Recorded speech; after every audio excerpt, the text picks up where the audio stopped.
ഇരുട്ട് വഴിമാറും വരെ കാത്തിരിക്കുക. വിമർശനത്തിന് വിധേയമാകുമ്പോൾ വൈകാരിക പ്രകോപനത്തിനടിമപ്പെട്ട് വിമർശിച്ചവരെ വ്യക്തിപരമായി അധിക്ഷേപിക്കാനുള്ള പ്രേരണ വരുന്നു.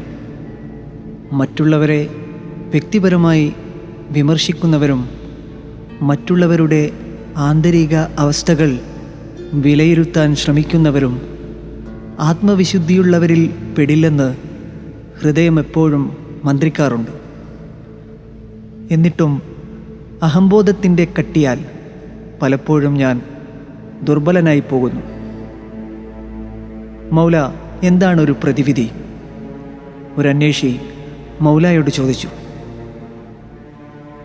നാം വ്യക്തിപരമായോ അല്ലെങ്കിൽ നാം ശരിയെന്ന് ധരിച്ചുവെച്ച ആശയങ്ങളോ വിമർശിക്കപ്പെടുമ്പോൾ വിമർശിച്ചവരെ വ്യക്തിഹത്യ നടത്തി സ്വയം രക്ഷപ്പെടാനുള്ള മനസ്സിൻ്റെ അധമവാസനയെയാണ് താങ്കൾ തുറന്നു പറഞ്ഞത്. മൗല പറഞ്ഞു തുടങ്ങി.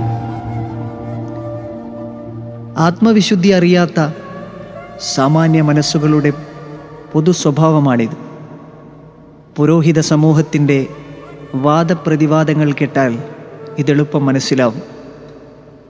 എന്നാൽ വിശുദ്ധീകരണത്തിൻ്റെ ആത്മാന്വേഷണ വഴിയെ ചരിക്കുന്നവരിലും ഇതിന് മാറ്റം വരുന്നില്ലെങ്കിൽ എവിടെയോ പിഴവുണ്ടെന്ന് സ്വയം തിരിച്ചറിയണം. മൗല തുടർന്നു പറഞ്ഞു. ഹൃദയത്തിൻ്റെ ആ മന്ത്രണത്തെ തിരിച്ചറിയുന്നു എന്നത് താങ്കളുടെ പ്രയാണവും പരിശ്രമവും എളുപ്പമാക്കുന്നു. ആയതിനാൽ ഇനി മുതൽ വൈകാരിക പ്രതികരണം വാക്കുകളിൽ വരും മുൻപേ തിരിച്ചു വിളിക്കാൻ പരിശീലിക്കുക. എന്നിട്ട് ഒരു ദിവസത്തേക്ക് മാറ്റിവെക്കുക. ആത്മവിശുദ്ധിയുടെ വഴിയിൽ പ്രവേശിച്ചിട്ടുണ്ടെങ്കിൽ ആ സമയത്തിനിടയിൽ ഹൃദയബോധ്യം വാക്കുകളിൽ പാകതയും പ്രകാശവും പകരും. അതുകൊണ്ട് പ്രതികരിക്കും മുൻപേ അകമേ നിരീക്ഷിച്ച് കാത്തിരിക്കാൻ പരിശീലിക്കുക.